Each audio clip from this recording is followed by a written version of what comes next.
थी, लेकिन अब जो है केवल आंखों से दिखाई देने लगा। जिस प्रकार से बताया था राजा जनक को, अष्टावक्र से जब बात हुई तो उन्होंने कहा महाराज बताओ, करके दिखाएं या सुना के बताएं, या आपको वैसे ही बता दें। उन्होंने कही अगर करके दिखा दो तो और ही अच्छी बात है, बताने से कुछ हो सकता है, झूठ हो सकता है। तो इसलिए बताया है कि उन जीवों का जीवन अब इस समय में अस्त व्यस्त है, जो लोग इस यानी ब्रज भूमि को छोड़ करके अन्य निवास कर रहे हैं। ये ब्रज की भूमि है जिसमें आप निवास कर रहे हैं, और आप इतने सौभाग्यशाली हैं कि जो आपका जन्म ब्रज की भूमि में हुआ। क्यों?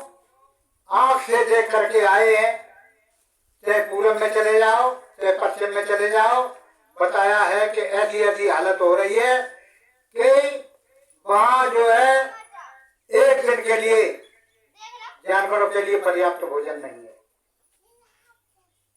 जब जानवरों के लिए पर्याप्त भोजन नहीं है तो आपको कहां से मिल जाएगा? भाई पहले तो उनको होगा, इसलिए आपको होगा बाद में। तो और ये समझ रहे हो कि जो चाहे जिला लेवल का अधिकारी हो या फिर प्रांत लेवल का अधिकारी हो या देश लेवल का अधिकारी हो, उसकी हर निगाह पूरे देश पर रहती है, और जिले के अधिकारी के ये हर जिले में, पूरे जिले में उसकी निगाह हर जगह पर होती है। क्यों? आपको एक थोड़ा सा प्रमाण दें, जब थोड़ा सा इलेक्शन होता है, चाहे वो प्रधानी का हो चाहे वो एमएलए एमपी का हो, वो संवेदनशील और असंवेदनशील सीटों को सबसे पहले कवर करते हैं। इसलिए जो है आप ये न समझें,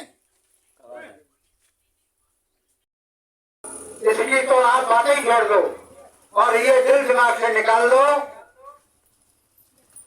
कि हमारा कोई कुछ कर ही नहीं पाएगा।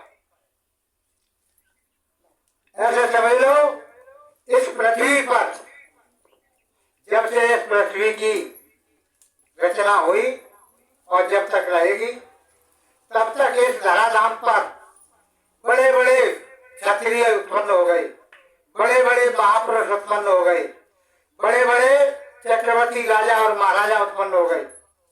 सब यही कहते चले गए ये मेरा है, ये मेरा है, लेकिन साथ में कुछ नहीं तेरा है।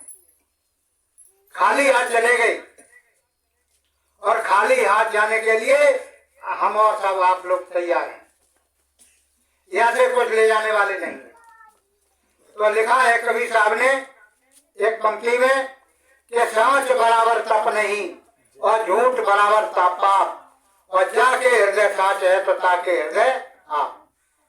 जब रात दिन यही कहते हो कि ये जब से इस गांव में रहते हैं, गांव बना है तब से कि ये जमीन मेरी है, मकान मेरा है, जायदाद मेरी है, परिवार मेरा है, लेकिन कुछ नहीं किसी का, तो ये झूठ नहीं हुआ और का सत्य हुआ? अरे ये तो आपको आपके भाग्य के अनुसार, आपके कर्म के अनुसार ये सारी सुविधाएं उत्पन्न कर दी। बताया है, लिखा है, तू सतगुरु को कर याद कटे तेरे बंधन सारे, आषाढ़ अपने छोड़ जगत की तू नाते लारी, भाई बंद और कुटुंब कबीला संग चले नारी, सभी मतलब के साथी हैं और कोई न आवे काम में रथ घोड़ा आती है, समझ मन मूर्ख मतवारे, तू सतगुरु को कर याद कटे तेरे बंधन सारे। जब आपके इस कर्मों का बंधन काटने वाला इस दुनिया में दूसरा कोई नहीं है, केवल संत सतगुरु के। सतगुरु जब आपको मिलेंगे, गुरु तो आपके बन ही जाते हैं, गुरु की कोई चिंता परवाह नहीं है, लेकिन बिना सतगुरु के ये बंधन नहीं कटने वाला। और बंधन काटना बहुत जरूरी है। किसी के पास में लोहे की बेड़ी है और किसी के पास सोने की बेड़ी है। बेड़ी तो बेड़ी है, चाहे सोने की हो चाहे लोहे की हो। हाथ में जब तराजू होता है, हाथ में जब तराजू होता है, तो जब तक डंडी बराबर नहीं होती है तब तक उसका पलड़ा नहीं पलटा जाता है। आपने चाहे वो निकालना पड़े चाहे उसमें डालना पड़े, लेकिन जब तक यानी दोनों डंडी बराबर नहीं होगी तब तक आपका पल्ला नहीं पलटा जाएगा।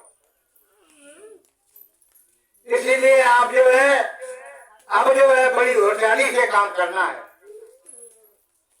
और आपको थोड़ा इशारा इसलिए करते हैं, इस खाते पीते समय में, ऐसे ऐश्वर्य के समय में आपको आपके दरवाजे पर कोई भी अतिथि के रूप में आ जाए या सेवा के रूप में आ जाए, तो आपके पास जो श्रद्धा थे बार बार भगाने की कोशिश न करो।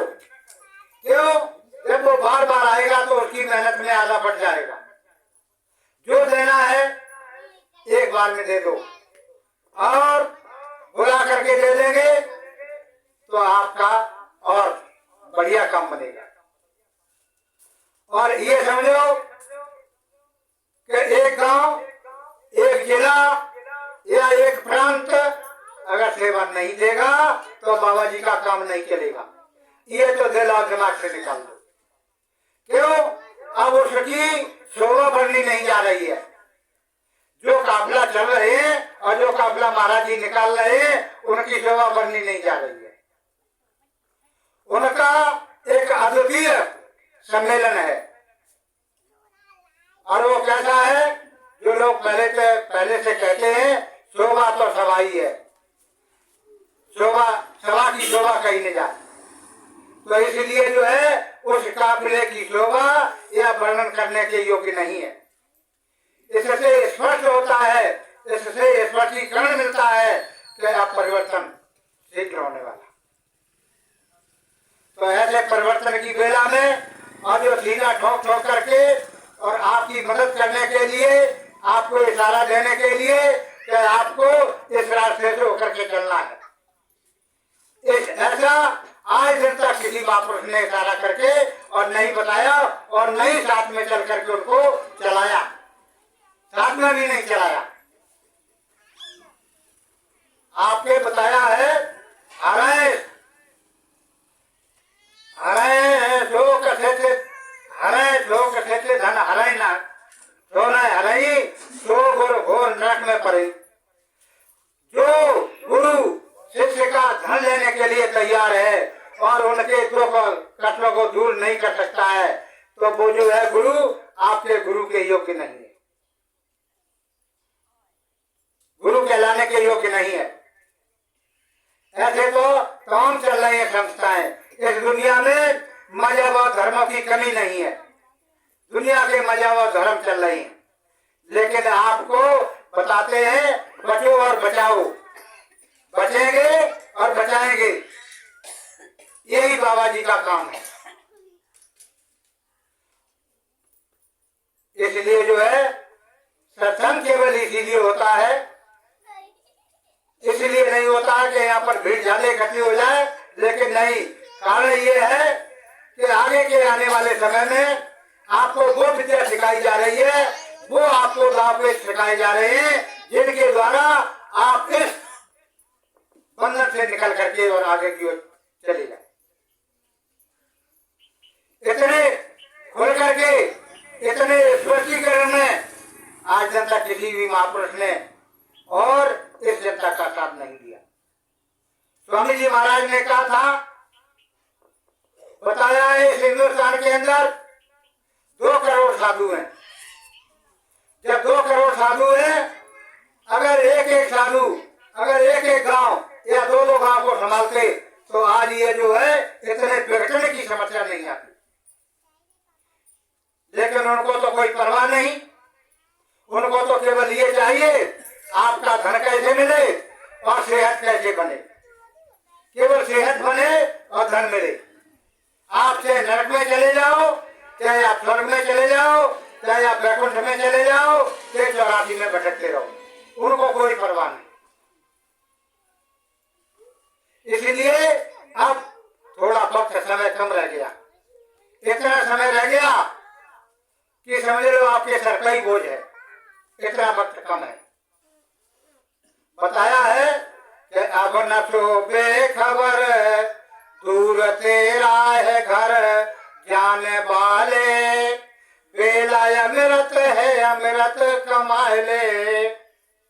इस मानव शरीर को बेला अमृत बताया गया। इसके द्वारा ही ये मुक्ति और मोक्ष का साधन है। दूसरा अन्य शरीर केवल भोग यानिया के जीव हैं, उनमें आप भोग भोगते रहो, कर्म नहीं कर सकते हो। कर्म करने के लिए और एक चीज का विशेष ध्यान रखना, आप किसी भी योनि में चले जाओ, किसी भी खान में चले जाओ, आपको वहां कर्म भुगतान नहीं होता है, वहां आपका कर्म भुगताया नहीं जाएगा। कर्म आपका चाहे आप कल्पों वर्षों बीत जाए, और जब आप मनुष्य शरीर में आएंगे, जिसको संचित कर्म कहते हैं, उस कर्म से आपका भाग्य बनता है। उस कर्म को जो संचित कर्म इकट्ठा रह जाता है, उसको आपके भाग्य में जोड़ दिया जाता है। ये ब्लैक बोर्ड है यहाँ से लेकर के यहाँ तक, और एक ये ब्लैक बोर्ड है, इस पर सब कुछ लिखा हुआ है। जो कोई विद्वान है उसे आप पढ़वा लो, आपको सब बता देगा। अगर आपका कर्म खाली होता, कुछ नहीं होता, तो आज इस पे कुछ नहीं बना होता, खाली होता। लेकिन ये भरा है, इससे स्पष्ट होता है कि हमारा कर्म इकट्ठा है।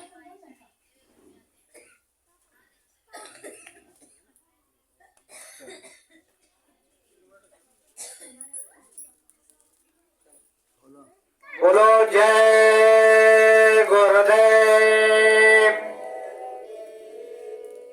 बस यही प्रार्थना है कि आप लोग जो है, अब इतना रास्ता सरल कर दिया गया, जो नए जीव हैं उनके लिए इतना सुलभ साधन कर दिया गया है कि इसको हर व्यक्ति कर सकता है, चाहे छोटा हो बड़ा हो, सब कर सकते हैं। और अब जो है देर करने का मौका नहीं है।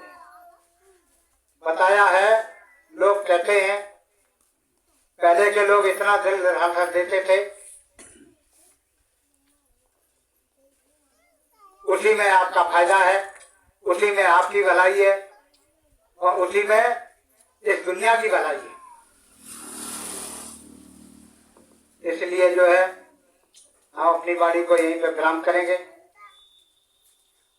कहने सुनने में अगर कोई अपशब्द निकल गया हो तो छोटा समझ करके माफ कर देना। अब हम जो है सूरजपुर से आए हुए हमारे प्रेमी भक्तजन, वो आपको बड़े अच्छे ढंग से समझाएंगे।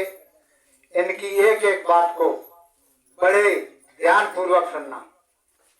बहुत कीमती समय है, बहुत अमूल्य समय है, इसको ऐसे मत बर्बाद कर देना जैसे आपको मिल गया साधारण में मिल गया। बोलो जय